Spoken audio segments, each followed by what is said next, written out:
Yeah, I agree with you, David. It's not obvious. Yeah, I think they should. I watched it on TV and they replayed it a lot, and I think there was an angle from behind the net, or like right behind Vito, where his arms are completely tucked into his side. So even if it hit his arm, it wasn't an attempt to make his body bigger. I don't know if there are different rules for if it's a scoring opportunity versus a defender, but it looked like it hit his chest or his the side of his rib cage. Sure.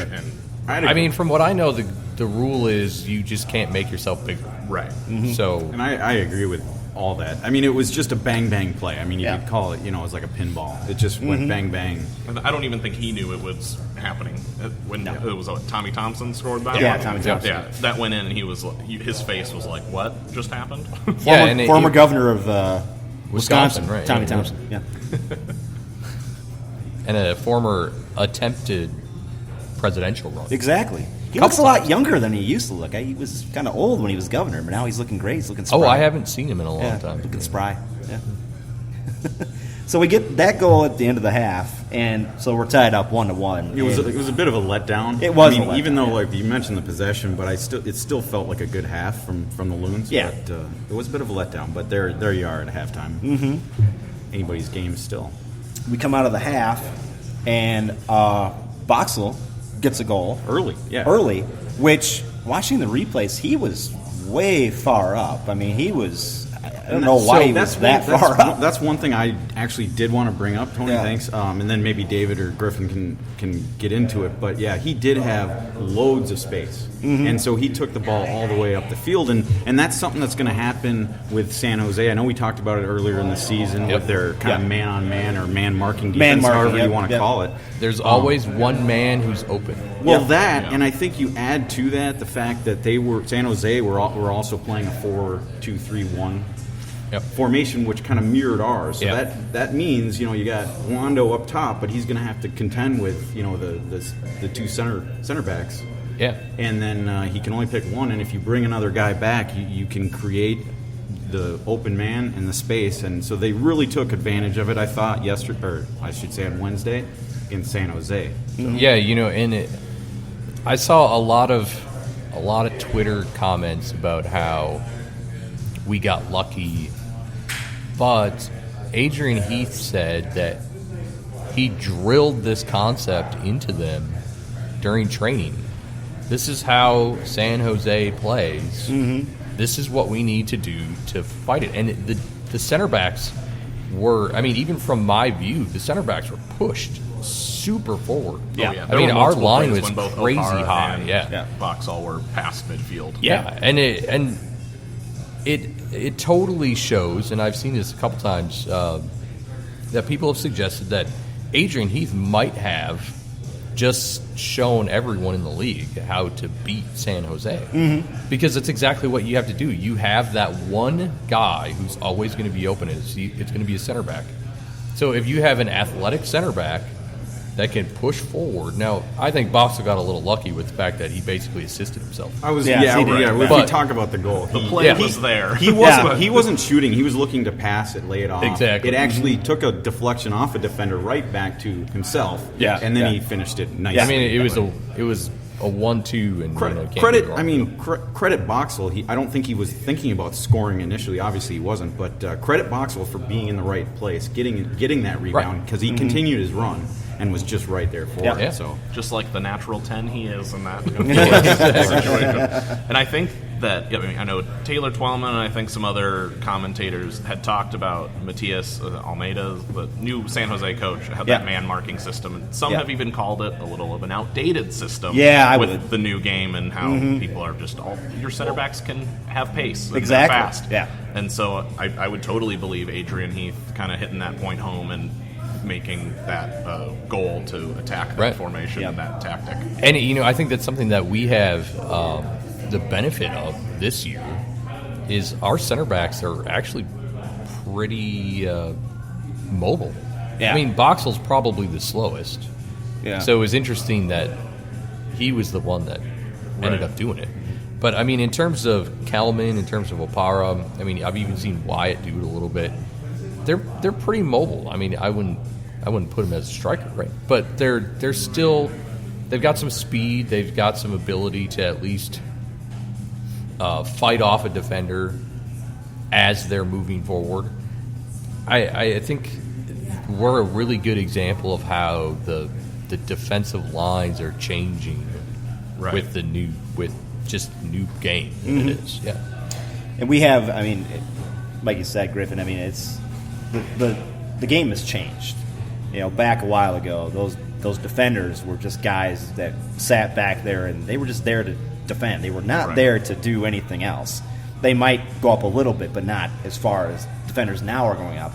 And the man marking system was, even in international play, that was something that a lot of teams did. And I think maybe the coach at San Jose is trying to overthink things a little bit. He's going, well, this hasn't been around for a while, so I'm going to do this and try to get, fool everybody. And no, it just hasn't worked. And I think they're going to go back to another system next year because this just hasn't worked for them that well.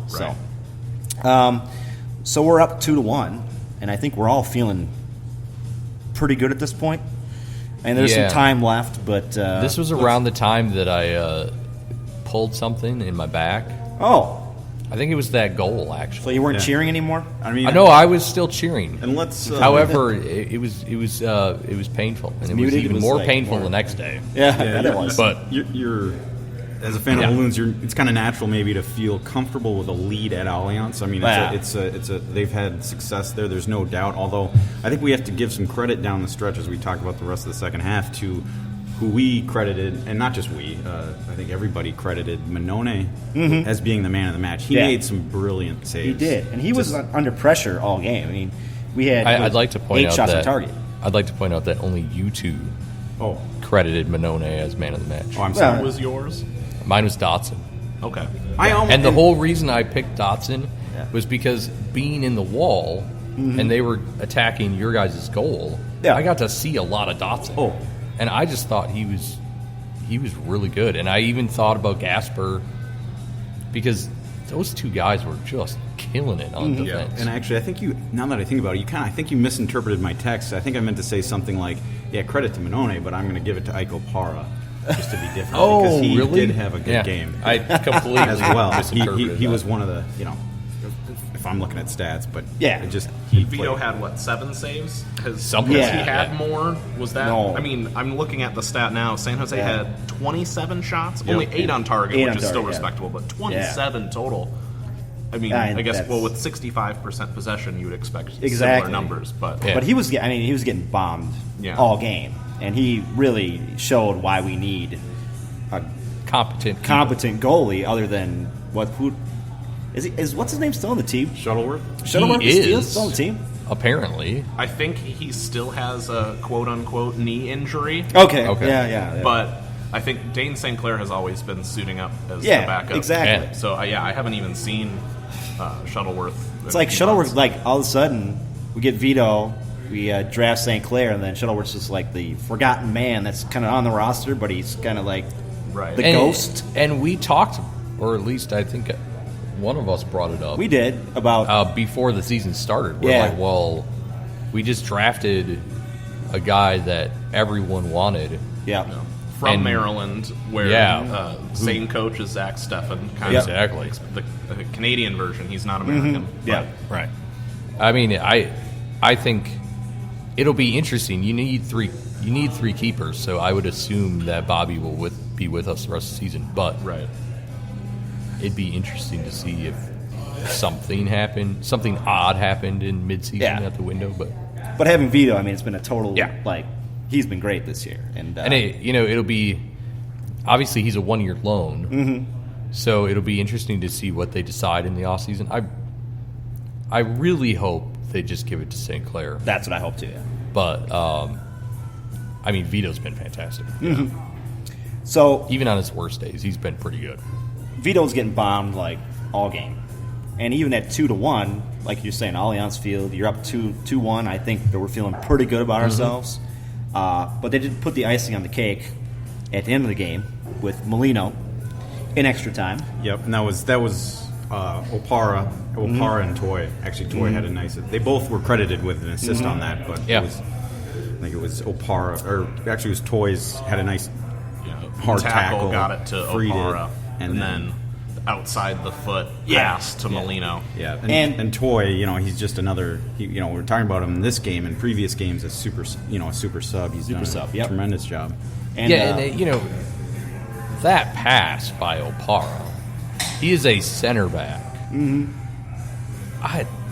I've watched that probably a dozen times because it's just incredible how he had the insight to get himself turned around and flick it with some pretty significant strength, the outside of his foot, right on the money.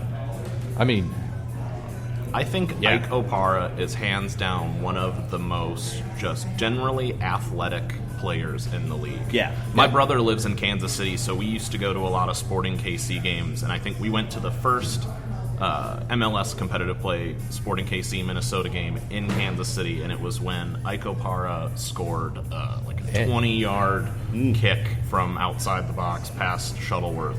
Nice. And this was the center back coming forward with some space, and he's fast. He's 6'1", 6'2". Yep. He has a little bit of U.S. national team experience now.